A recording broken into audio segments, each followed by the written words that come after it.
Welcome to the podcast States and Migration in Europe. Today we are discussing about the organization Por Causa from Madrid in Spain with the co-founder and director of the organization, Lucila Rodriguez Alarcón. Welcome, Lucila.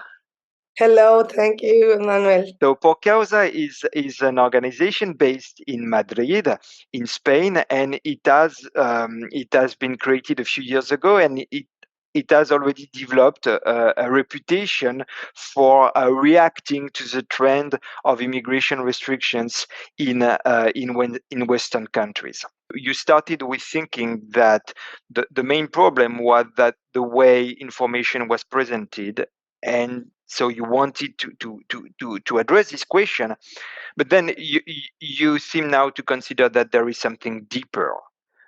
All the stories of migration are stories about people dying or people being incredibly successful. So it's like, oh no, but this guy was a migrant, and look, he built an empire, or people dying in the sea or dying in a fence. And at the end, migration is not that. This is just like the smallest part of the migration process. And the low represents the travels of a very low quantity of people. Most of the people come from the airport by legal ways, and they face, of course, problems or success, but on an average way. Yeah, I was thinking that this idea of migrants being incredibly successful is something more American than European. Actually, it's more common to have that in the American media context. So, In Europe as for well. example, yes, remember, you have a success story of a migrant in your country who got who got immediately regulated because he saved someone that was on a building and he jumped, and you remember this guy. Yes. This is a success story too. Yes. Yes, and there is another type of frame when dealing with migration is rather the fear. So you mentioned that the tragedies of migrants dying or the incredible success stories, but you have also the fear of migrants, that is migrants that are potentially dangerous for natives. For instance, there was recently a case of a migrant from Algeria in France, a lady who attacked with a knife people in the street in Paris. What kind of impact are you trying to achieve? We are not, we don't do advocacy or lobbying. We just try to get the information to get consumed. And we succeed. So it works. Why do you say it works? Because we have been working on migration, specifically on migration, for 7 years, and we have great success stories already. The most recent ones will be in 2020. We began to work to get all the information about regularization of migrants in Spain, because it was the COVID, and Italy and Portugal began a process of regularization, and we thought it was also a chance in Spain. We knew that the Ministry of Migrations wanted to do a regularization because we worked with them at the beginning, and we knew they wanted, but they were very scared about the social pressure against regularization. So we began to work, and we did a paper to help the people to understand what regularization was, what were the figures of people in an irregular situation, and what would be the consequences of special regularization.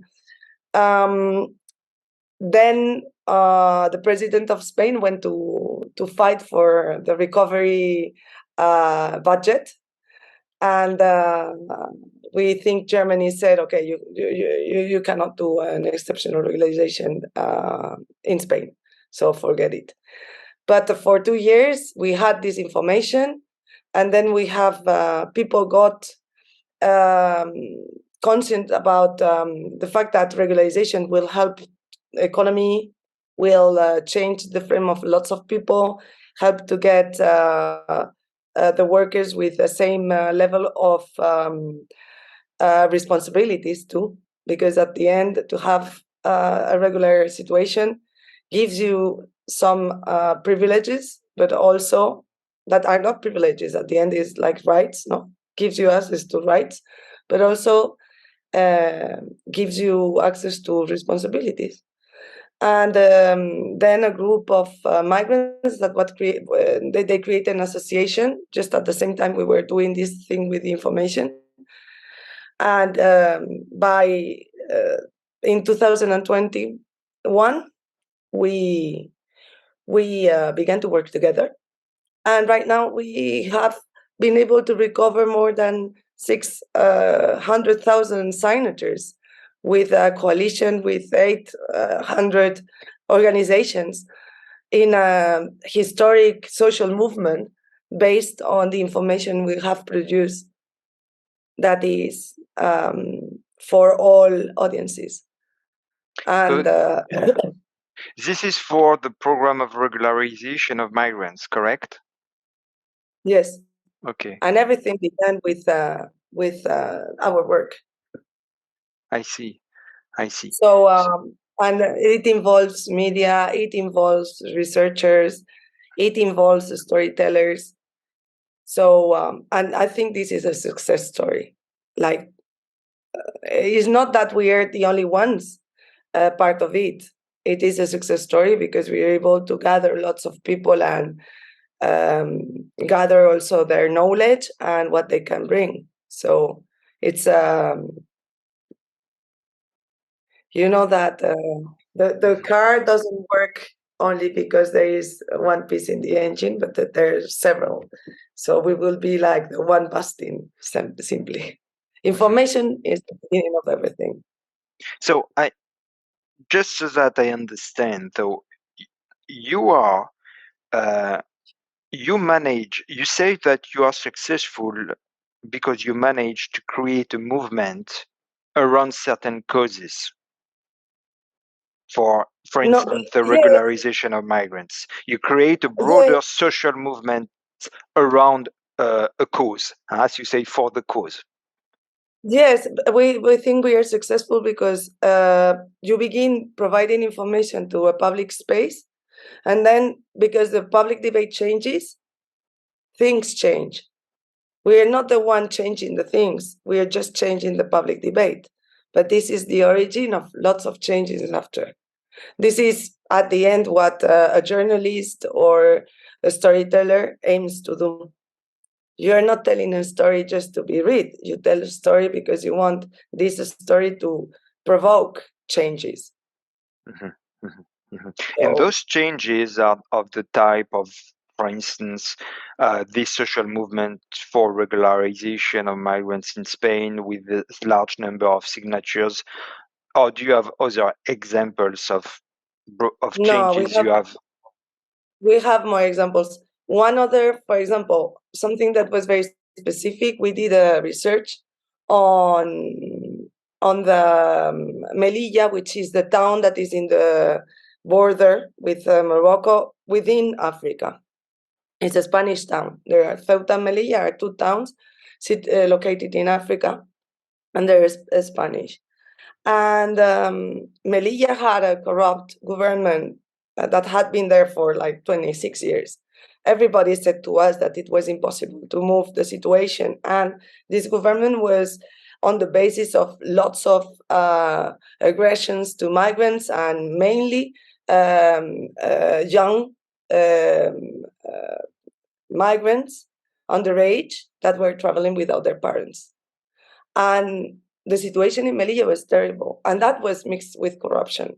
And we did a research. It took us 2 years, And we tried to publish it first in a big media in Spain, and it was published, but the information was not published, the whole information, because there were interests that had this paper not to publish the whole information we had. And it took us 6 months to find another big paper, and it was a confidential, and we could publish the whole investigation, but it was published in a way so it could be interesting for any reader. The way it was presented, it's called Melilla Vice. If anyone is hearing it, Melilla Vice, I really truly recommend that they check it. It's still online. And the government changed. There were elections. All right. So what and, was the story of in Melilla Vice? And starting with what the first paper had not wanted to publish, because what is censored is generally the most interesting. It was a story about lots of companies at national level and local level getting the money from the industry of migration control and getting rich because thanks to this system of management of the border, trying to prevent the people to cross instead of trying to create a system that allows the flows. And this is one of our other big success, is that we have introduced in the European debate the concept of industry of migration control. We were the first of using this concept, and right now you have lots of media using this concept of industry of migration control. There is an industry that lives thanks to the migration control. And Melilla is a city that lives thanks to the migration control. People get lots of money thanks to that, which is money that shouldn't be to enrich local people. It should be to create a system of real management of the flows. So that was the thing that we were telling, and there were interests of big companies that had investments on the main society that was hosting the paper, the big paper. I won't tell the name, but it's the biggest paper in Spain. And it was complicated for the paper to publish that. All right. So this is money that comes from the government, from Madrid, and as well, I suppose, from the European Union. And this money goes to Melilla as a border city of the EU, and is supposed to serve to control migration at the external border. And yet, you show in your investigation that this money basically helps certain people to some people profit excessively from this public money, and this public money is not reaching exactly the purpose it's supposed to reach, and it's turned by some local interests in their favor. Correct? Yes. And we got to that by changing, and this is why I'm saying that we have to create our own system. When everybody was talking about people lying in the sea or the trips that were killing people, and so we said, okay, we know who is losing with this system. We know that migration is necessary for humanity. Like human beings, we need to migrate, to move. It's the way we get balance. The world at the end, if we allow everybody to move, we will find a natural balance. So it's good for the economy of the countries that of origin, is good for the countries that receive migrants. So there's a lot of people losing their lives with this system, but someone has to be winning something, because if not, this system wouldn't prevail. And this is why we ended with this term of industry of migration control. We discovered there were.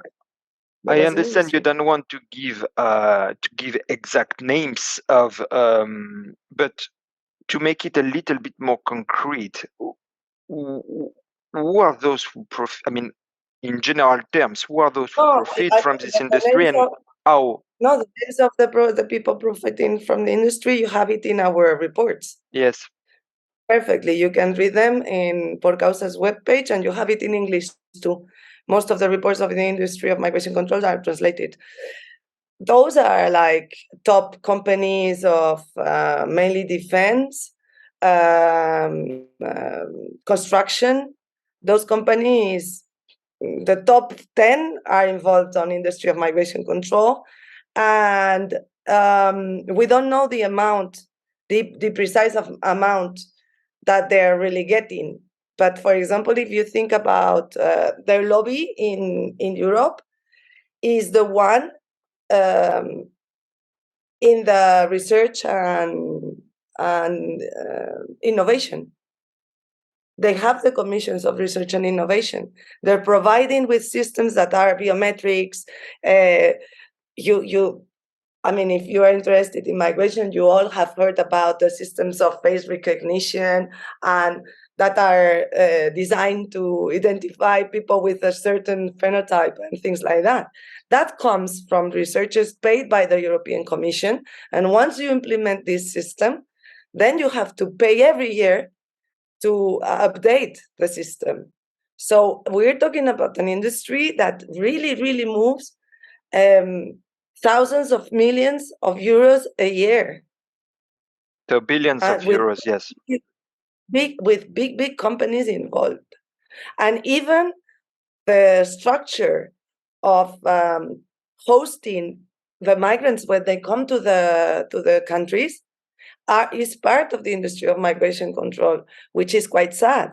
But all these structures in Spain, for example, Red Cross is part of the system of migration control, and they get money and they get resources because there's people who are not allowed to have a normal life in the countries when they get, and they're part of the system. And I mean, the main structure in Spain for refugees management, which is called FEA, they had, when we began with, before the crisis of the Syrian movement, before this exodus, they had half €500,000 budget a year. And one year, they got 7 million of budget. Suddenly, they grow from 500,000 to 7 million. They were not able to manage this amount of money. They might be good people there, but everything is over. So how you know that the resources are well organized, and at the end, if you take out the resources, you're taking this organization down. They die. They're 100% funded by public money. So, could you explain a bit more what was this organization and what it was doing?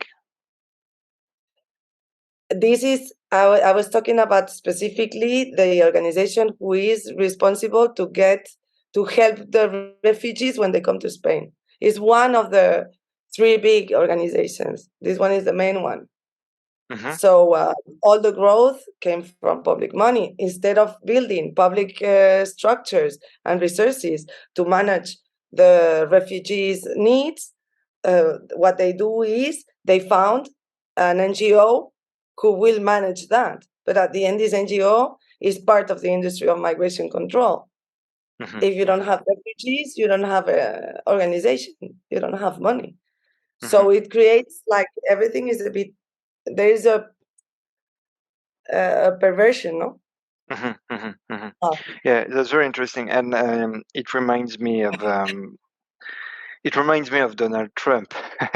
we on the other side of the Atlantic, there was this. I don't know if you had watched this movie from the late 1990s from Emir Kusturica.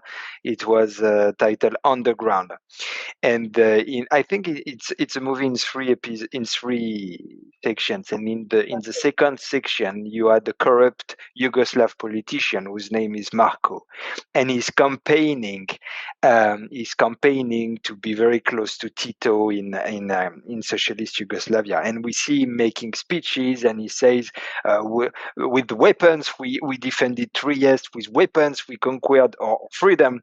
And it turned out that he was himself involved in weapon trafficking, and he was he was actually turning people into slaves to build weapons, and then he would sell them in the black market. And in his public speeches, he will say, "Oh, we need more weapons to defend our freedom," and blah blah blah. And each time I could listen to Donald Trump during his campaigns in 2016, it reminded me of this movie because it was so obvious that you have this billionaire involved in the construction industry in the United States who was claiming in all his speeches, "Oh, we need a wall." We need a big wall, and we understood that his actually sector, his industrial sector, would be the main beneficiary of building a wall with Mexico, which would have otherwise a lot of negative consequences. But Well, let me, yeah. we study the case of the wall of Donald Trump, and what you have to know is that the wall was not neat because it was in the middle of the desert. So there is a natural wall, which is the desert. It's like if you try to build a wall in the sea. You don't need to build a wall in the sea because the sea is the wall. And in the case of what Donald Trump was saying he wanted to build was in the desert. That's why there was no wall there. Another thing interesting of the wall is that you're creating, and this is what we work with, you're creating a narrative of the otherness. There are two kind of people: the ones within the wall and the ones outside the wall. And the ones outside the wall are the bad men, bad hombres. You remember that, Emmanuel? The bad hombres. So those ones are in the other side of the wall. And this narrative of the otherness worked very well with Trump, and it works very well with the alt-right, and it works very well with the industry of migration control. Like for controlling 4 guys coming from Sudan asking for status of refugee, you needed guns. You don't need guns. So. Mm-hmm. And in your analysis of this question, so because if we want to take the position of those who promote this system, they will say, okay, unfortunately, there are terrible costs in migration control. We pay this industry, and so on and so forth. But we do that for the good cause, because if we were to let those people come, then we would have even more problems. So actually, that's a very bad system that has been emerging. It has enriched a lot of companies to build wall biometric systems and so on. But at the end of the day, it would be even worse if we were not doing it. Have you tried to cover this aspect of the story? Yes, because everything is the same. I mean, regularization has the part of the narrative and the speech that explains the other truth. No, the truth is that if you had a system where people could come in a regular way, so of course you will need offices, you will need people assisting, you will need good web pages so that people could fill online a form. You will need a system where you can see where you have more needs of workers in the whole Europe. You could do things that are working in places like Canada, New Zealand, or even Uganda, who have a system of allowing workers to move freely.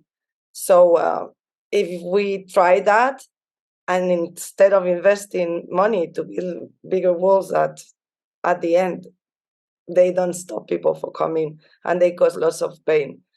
You create administrative systems who allow the flows to work. Probably it will work. It worked with the European Union when the borders were out. Everybody was very scared. Remember when Spain arrived to the European Union, all these guys are poor. They're going to come to France to work. I mean, nobody wants to go to France. We don't know French. So we stay in Spain. At the end, people, they move because they seek for a balance. If they don't find a job, they will go back to their country because they are not risking their lives. But if you have someone crossing the sea to come, and then when it arrives, it doesn't have work, it doesn't have what he expects, do you really think he's going to go back to their countries after risking their life to be here? And once they have their papers, normally they all go back to their countries somehow. Or they began a system of really finding what they want in terms of wellness and stability. So Yes, this is what I propose. yes. I do agree with that. It's clear that the circulation of people, allowing for the circulation of people, um, prevents them from overstaying in the destination countries. Likewise, in the United States and in Europe as well, you have people who stay in the destination countries because they know that if they go, they will not be able to come back, and it leads them to overstay. Whereas probably they would be ready to check elsewhere if they have better opportunities. So they overstay in the US, they overstay in the UK, they overstay in France, in Spain, in Germany, because they know that they would not be able to come back. And also, what I could say about that is that there is no need for complex bureaucracies to handle those people. I often listen to that. That is all we need to help those refugees to know what is good for them. But those people, as you say, that have crossed the sea, they have taken enormous risks. Those who arrive have been able generally to overcome enormous challenges. And so it's not necessarily a bureaucrat in the office who is going to tell them what is good for them and what they need to do. Those people, they know what they could do. So, as you say, in a free system in which people are free to move, and also in a free labor market in which you don't have rigidities in the labor market that make that people see a country which is 10 times richer than their country of origin, and in which tell them, oh no, sorry, there is no job for you. That sounds strange as well, no, isn't it? You are 20 times richer than in my home country, but there is no job for me, whereas I would be ready to do whatever I could to help here. Isn't it a little bit strange? So this is also related to rigidities, which are supposed to protect local workers. But at the end of the day, there is very little evidence that in practice, local workers benefit from all those rigidities, which then make it impossible for immigrants to find jobs. Policymakers have played a lot on this ideas that, oh, you see those migrants are going to lead your wage down, so we need to really prevent them from taking any wage below this threshold. And the threshold happened to be Our researcher, our head of research, Gonzalo Fanjul, he is an enormous expert on labor mobility. He is part of the Labor Mobility Partnership that is with people of Harvard. Well, it's a worldwide organization, and he is a representative of Spain. And he always talk about the cake. I like very much that. He says when people see economy, they say a cake, and they think this cake is static. So people comes and they're gonna eat the same amount of cake. What people they don't realize is each people that arrives makes the cake grow. So everyone that comes, and this is what we presented in our regularization paper. Everything was about that. It was about every person that comes brings wellness, brings money, brings. So it's not that they're profiting of the cake; they're also creating more cake for everyone. Yes, absolutely. But what I meant is that this some restrictions in destination countries precisely prevent them from growing the Yes, cake, and completely. as a result, they It's a become a silly problem. system. No, it's a silly system. It's a system that is we're doing mainly, and we all know that we're doing the worst thing we can do. Potentially, there is nothing worse than what we're doing. All So right. this is why for us the narrative was is so important, and the changing the vision and the perceptions was so important. It's very easy to talk about that with you because you're an expert on migration, but common people who they don't know about migration, they have these visions that you have presented now. No, they're wrong. They think they're afraid. Again, since like I was saying at the beginning, you have to think who you're talking to, because people are afraid. They're scared about things they don't know, or things they think are different and they won't understand. So there's a big effort to do, like trying to teach, uh, to bring knowledge, no more than teach. Mhm. So So, and like you had this first story. I mean, the first we discussed, not the first for you, about Melilla, in which you highlighted that there is this tension in Melilla, but it's not simply related to migration flows. It's more related actually to the disturbances that or the unintended consequences of the policy framework and the abuse of this policy framework by certain actors. So, like you have done this story, have you are you trying to investigate this question of people who are afraid, as you have just said, people who are afraid of immigrants and who think that immigrants are going to take their share of the cake, and who see immigrants in their neighborhood and say, "Oh, they are a major disturbance for us," and so on. Have you tried to already investigate this matter and cover some questions in maybe in concrete cases? well, I mean, we do this kind of investigation about, for example, in the case of Melilla, it was corruption, and recently we have been part of the consortium. I don't know if you have seen the last news about the massacre in Melilla on the 24th of June. It was published by Le Monde, and we were part of this consortium too. So, and yes, we also do. We work with anthropologists, sociologists, historians, and experts on communication and storytelling on what we call this new narrative based on how people feel. But as I told you before, we are not reactive. It's not like we look what people are saying, so we change it. Is we think about what we want the people to say, and we work to get them the information that will help them to talk in a different way. So we're not reactive, we're propositive. I don't know if that makes sense, if I was clear. Y- So we yes. do, for example, we have three big reports. Well, big reports. They're not big.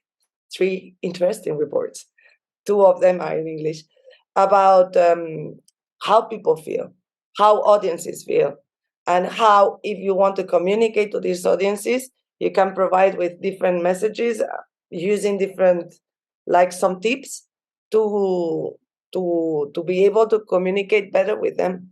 But there are lots of studies, and we are part of a big project that is a research that you know very well, called Bridgets. They are doing an analysis of how is the narrative on migration.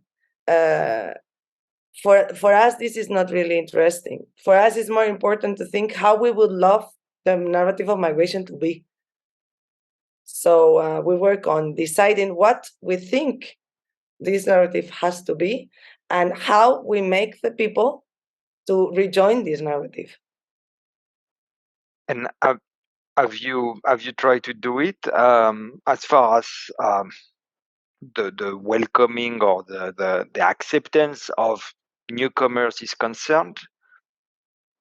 I mean, everything is a success. For example, when you bring the people to think about the migrants as a engine for economy, that's a success. And this is something that we have introduced in the public debate in Spain through through this thing of regularization. So it's not so simple as like there is no one equation when you're talking about perception and persuasion, and it's more fluid. But we've seen changes. For example, when like 2 years ago, we launched this report. It was called Narratives of Love. Oh, it was last year. It was last year. Oh my God, time goes. So not 2 years ago, last year, because it was in 2021. And it was about how people, they need to, for example, for us, the hate speech is a result of the need of community. And this is a way of seeing it that is not very common. But for us, it's clear that hate speech is the result of people looking for a community, and they get united because they hate a third. So that creates a community. So you share the hate with someone. So what we think is that we have to provide with messages and propositions full of love, which is another way to create community. So our understanding is that organizations should take that into account when they create the messages, when they create the narratives. And we're almost, I don't know, but might be like 200 sessions of teaching new narratives this year. In 2022, we've done 200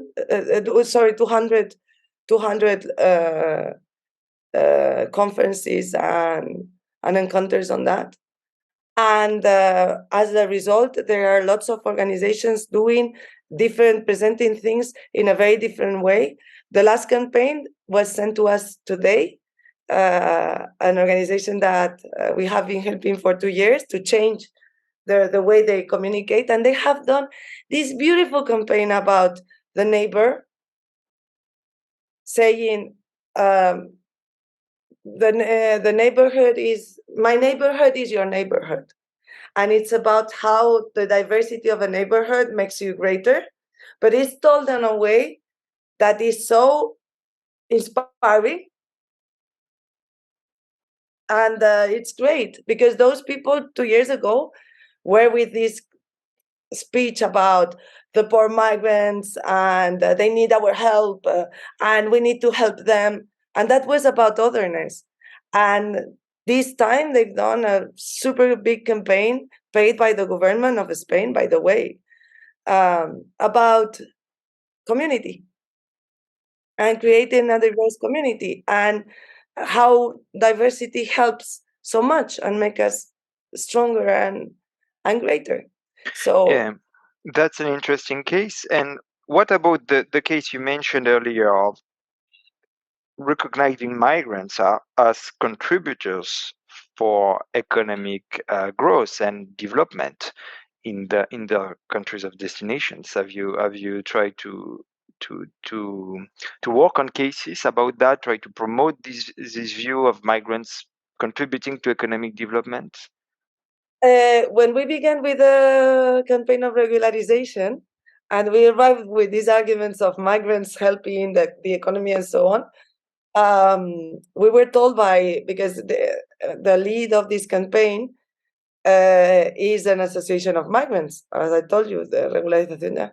And some of them were saying to us, this is not a question of, you were talking about us as if we were like tools, or, it's like usability. And so it's a question of rights. And right now, I think that everybody agrees that, of course, it's a question of rights, but it's also a question of presenting themselves to the society as part of it that enrich the society. And it's, I think this is something we have been working together with them. And I think it's, at the end, somehow we are all migrants. I mean, somehow all of us, we have moved, lived in other countries. Our culture is mixed. So at the end, is we are all part of the same, no? And right now, I think it has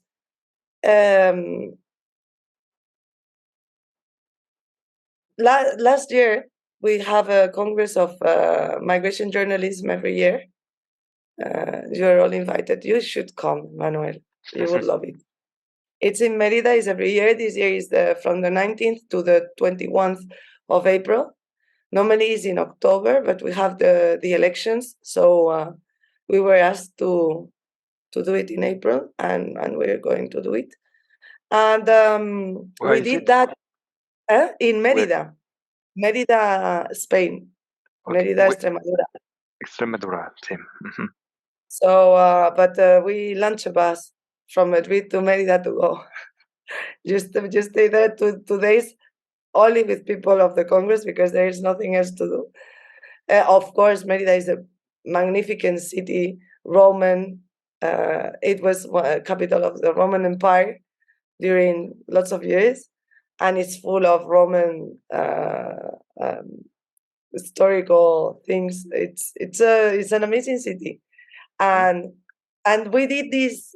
We took 3 of the migration journalists in 3 main media in Spain, and we did an analysis of the titles. It was very silly. We took all the within the section of migration, all the titles, and we counted the words, and like 80%. So we said to them, you talk about migration only as if it was a crisis. And they were there, no, we talk about everything. No. Mainly as if it was a crisis, because we have analyzed all the titles, and 80% is a crisis. No, but that was because this year we had the Canary Island, and at the end, when everything finished, Maria Martin, she's amazing. She's the one covering migrations in El País. She came and she said, it was hard to be there because you were right. You were right. So the challenge was that we put them with those women of Regularización Ya to talk about the economy of migrations. And Maria has changed the way she depicts migration in El País. She has included much more content of economy and profiles of workers, and when within her section. So it is a success that to get the editorial line of a paper change, and through these things that we do, through this Congress of Migration, through the papers, we get that. So they are like very small things, but at the end, these things are, as I was saying at the beginning, the seed of the change. Information is the beginning of any change. So Yeah, very interesting. So what we have seen so far is that you are interested in providing this is a so-called evidence-based approach to a question, and to try to highlight the distortion of the question in the way people talk about it, and highlight that there are other challenges that are not covered. For instance, the corruption around the public money to control migration, or the permanent sense of crisis, the permanent sense that immigrants are a threat, or even, and it's more vicious, the idea that migrants need to be helped. Because if migrants need to be helped, the assumption is that they are a burden. So that in itself is more vicious. So, and even we were mentioning about that, this idea that those poor migrants, they would need a bureaucrat telling them what they have to do, telling them where they can find a job, and so on. All this assumes that they are going to be a burden for social services, whereas it's more than likely that without bureaucratic interferences, they would find a way, and if they don't find it, they would go elsewhere for most of them. But the question is, why do you think we have so many distortions when it comes to migration? Why is it that the default narrative seems to be migration is dangerous, migration is a burden, we need to control migration, and we avoid the rest? So why do you think that? What are the forces that shape this I think default approach, you think? I think it is. I mean, I think it's just a temporal pattern. Sorry? It, I think it's just a temporal fashion. I don't think it's going It's a to last. fashion. Mm-hmm. It's a narrative fashion somehow that helps to create a sense of community against a third. So the same way you have races or you have heteropatriarchat. So it's a trend, and it is used because migrants don't vote. So it's very easy to create a situation where you go against someone who is a vote you're never going to get. You're not losing anything, and you can gain. Really, it helps also to go beyond the red lines. It crosses red lines very easily because it's like races, but the fight for races is older. So there are some steps ahead that they have. Still, racism is terrible, and we are very racist in Europe. But for migration, everything is so new, because it's true that you have had narrative anti-migration and so on. It always have been there, but it is like a very transversal, because migration really is nothing. Migrant is someone that is moving from a place to another. So at the end, when we're talking about migrants in the narratives, we're not talking about migrants. We're talking about specific migrants who have a phenotype, who have a specific situation. So it's more about, at the end, is I don't know, you're using like vulnerable communities who cannot vote to create hate and a community through hate. But I think everything passes. In Spain, in the 19th, we had all these people coming from South America, and probably thanks to the public system of education and health, there was an integration that it happens because the public system of health, for example, is the best one, is better than the private one. So at the end, you get to be with all these people, in the same using the same resources. But there was racism against Latin America, and right now the hate speech in Spain against migrants is not focused on Latin American populations, because after 20 years, they're part of our history. They're part of our community.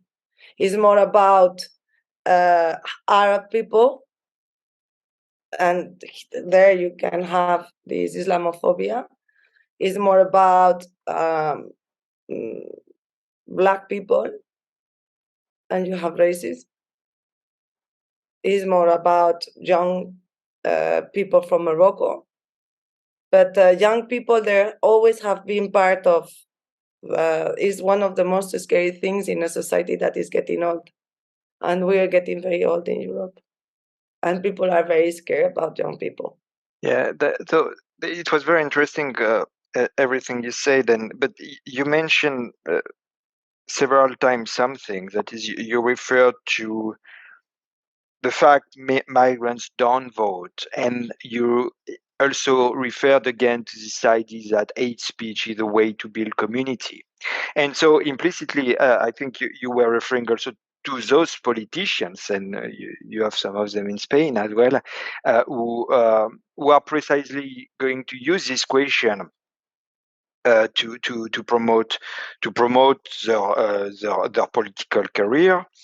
And but also we mentioned the public money at in Melilla. So here we come back to a broader question, which is what is the role of public authorities into all that? Because even far right politicians, even if you take Marine Le Pen in France or politicians of the same style in Spain, they are part of the public system. They campaign to get the public offices. They receive public money.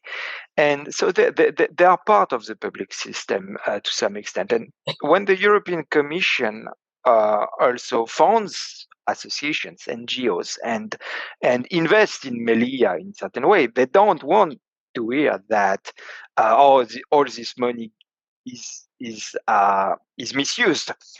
They don't want to hear about that. What they want to say that this money was very useful. This money fulfills a social function, and likewise, you you you you have public authorities at the national level who say that okay, migration is can be also dangerous. That is, it's a way of legitimation for public authorities. That's it. That public authorities at the national or the European level draw parts of their legitimacy into their capacity in convincing the public that migration is something dangerous, and I they think, can't. I think there is a bilateral relation. I mean, I think people need something that creates community. You're not providing them with anything that is inspiring, and you can find responsible for everything. So you misuse the public money, but the responsible is the migrant who is going through. He's attacking the country, like it happened in Melilla, no? So you have uh, more than 37 people died in the same day, all young people from Sudan. Probably they were 100 people dying there this day. But as we know right now, 37. Okay. And the responsible for that are the migrants trying to go through the fence, attacking. So it's a very easy way not to get any responsibility about anything. Yes, So in those cases they deny, but also in those more broadly, this is that yes, you have governments or public organizations or even NGOs, as you mentioned, but paid by with public money, that derives their meaning, their sense of necessity from this question, that is, they say, oh, we are necessary because if we were not intervening, then it will be the chaos. It will be the chaos without us. yeah, but And this is what we were saying at the beginning, Emmanuel. It's like the industry of the migration control is very wide. And it's a pity, but there are organizations who might even be with a very good will. But as you were saying, I mean, when you see otherness, the speech of otherness is a disaster. And it helps not to take responsibilities of what you're doing wrong. It helps governments to give something that unites people because it's against another person who is not a voter. And it's very easy to talk about that and not to talk about economy, or not to talk about what are your plans for development of the country when you don't have any plan. Or when So, all your previous plans have failed. That's when all your previous plans are fake. So it's like a distortion, no? yes. The most interesting in election is when you have the competitor who who makes the assessment of the economic impact of the policies of the previous government. This is generally the most accurate in elections.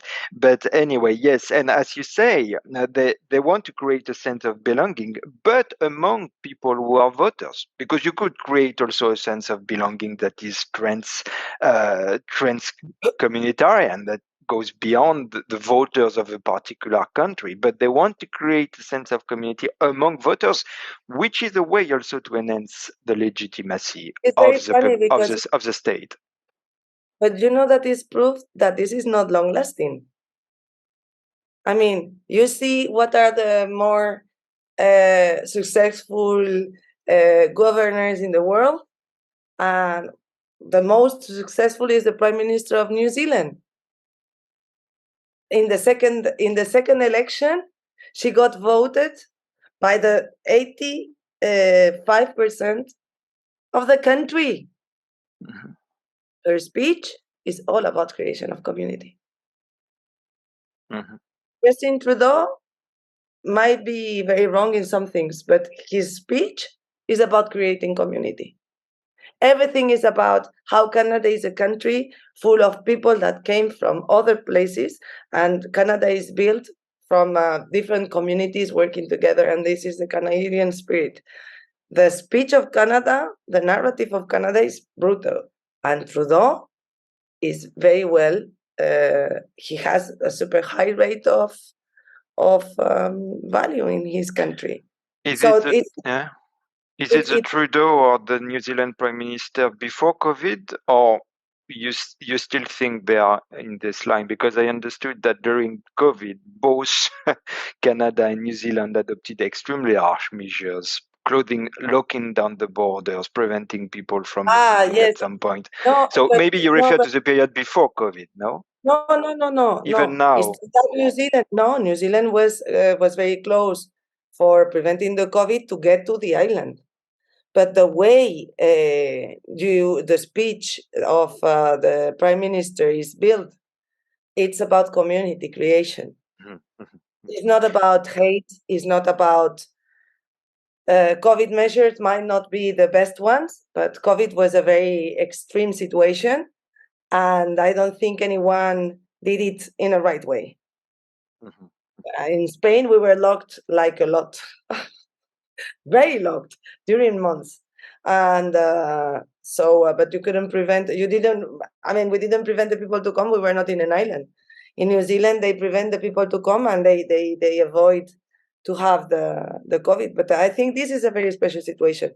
But the way the public narrative is construct, it's about construction of community, and it's long lasting. Really, at the end, the people or in Los Angeles. In Los Angeles, they have also what they call Los Angelinos, which is a community that is based on the fact that most of the people in Los Angeles are migrants, and it's also a narrative of the community. Those narratives, they work, and they are long lasting, much more than hate. Hate is quicker, but when you think you're part of a community,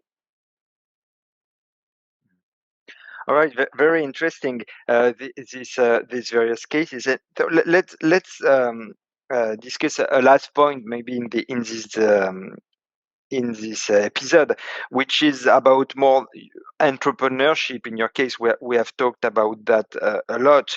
But could you tell me, as much as you would like, of course, how you are funded in what you do?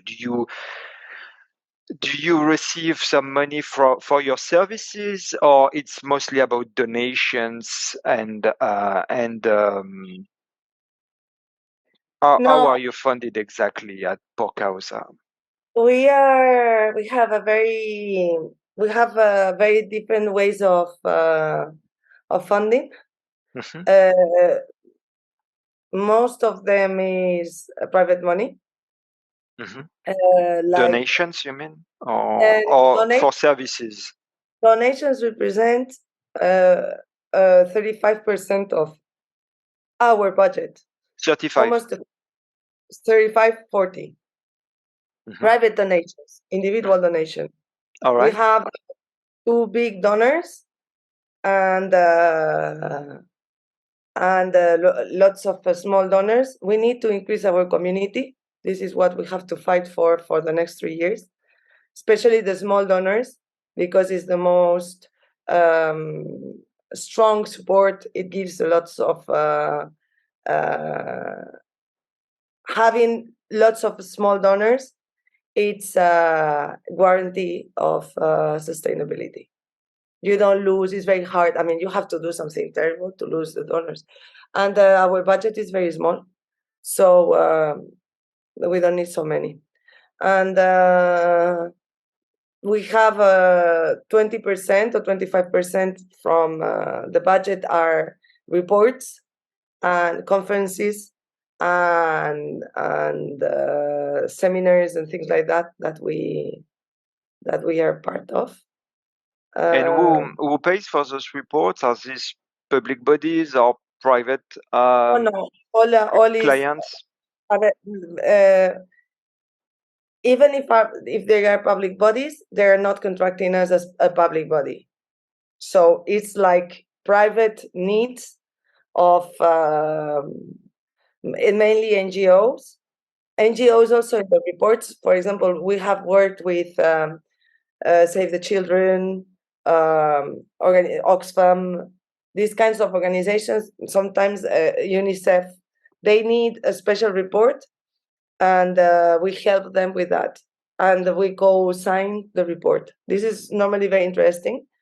They put the advocacy part outside of the report. I mean, like we don't sign the advocacy part because we are not prescriptors.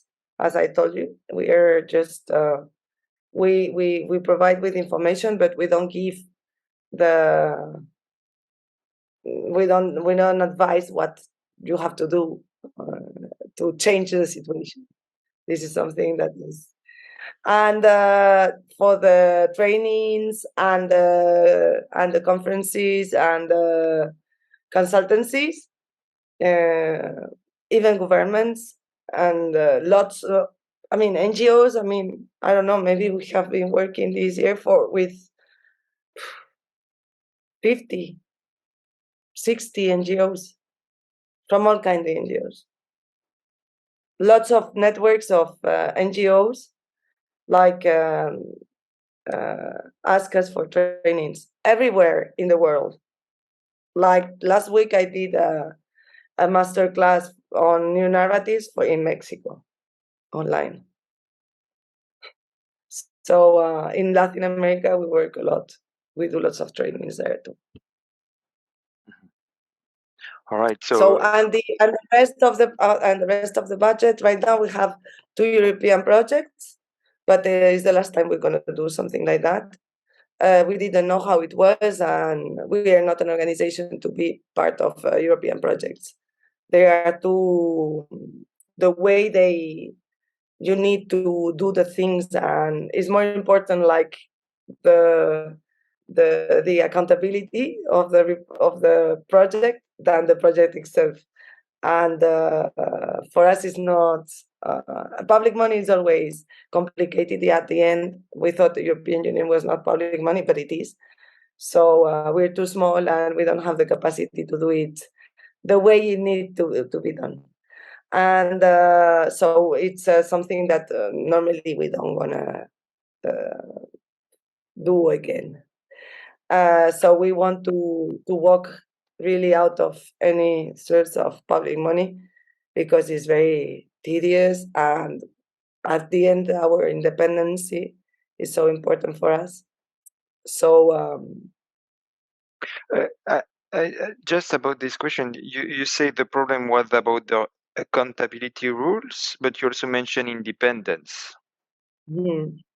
Yes, because I mean, what is for sure is like national money will make you dependent on public money. The dependency on public money has been one of the curses of the NGOs, at least in Spain. I don't know very well the rest because, for example, I know that in the UK they have very strong support for populations, and in Germany too. People are used to give money to the NGOs and be part of the NGOs. In Spain, no. Fundraising in Spain is very hard. NGOs have been supported by national public funding, and it's terrible because at the end, you are not independent. It's impossible. Yes. So, so you have donations, including from small donors. You have European projects with which you have some concerns, and in between you have training and some kind of consultancy. So let's zoom in on those last two. That is, why do why do organizations contract you for a training? For instance, you refer to Mexico, or for a consultancy. Could you give a concrete example to understand their needs and what they expect from you? We have this system that we call circular narrative, which is a system to get information and produce information. One of the supports are the reports. So we do this procedure of creating information in a very specific way, and it works. So most of the people, they come whether to ask us to do this retrieve of information the way we do it for them. So like Save the Children will tell us we want to do something about childhood and migration, and then we will work. For example, what we did with them, and it was our idea. They wanted to do something with children and migration, but they didn't know what. And then we said, because we were with this thing of the regularization and the irregular people, and so we said, why you don't check how many regular children are in Spain? Because their families don't have papers. They don't have papers neither. So we did this story. It was amazing. It was because nobody ever knew that in Spain there were like 150,000 children without papers that were living with their families. And nobody thought about the consequences of that. They cannot go with their friends in a tour. It was beautiful. We did that together with a team of research and journalism. So there were interviews, and we interviewed all these children and the mothers, and we did an amazing work. So this is what we can offer to organizations. But there are organizations who want to learn to do the things the way we do it. So we train them, and we try to help them to change some of the patterns on the way they confront the information, and they look for it, and then they produce the information, the supports they use, and so on.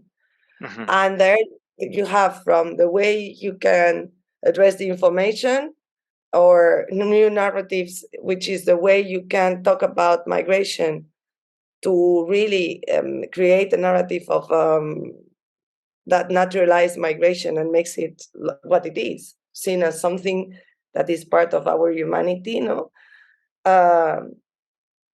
to understand the audiences you are addressing to, or to create systems to reach wider audiences or work on network.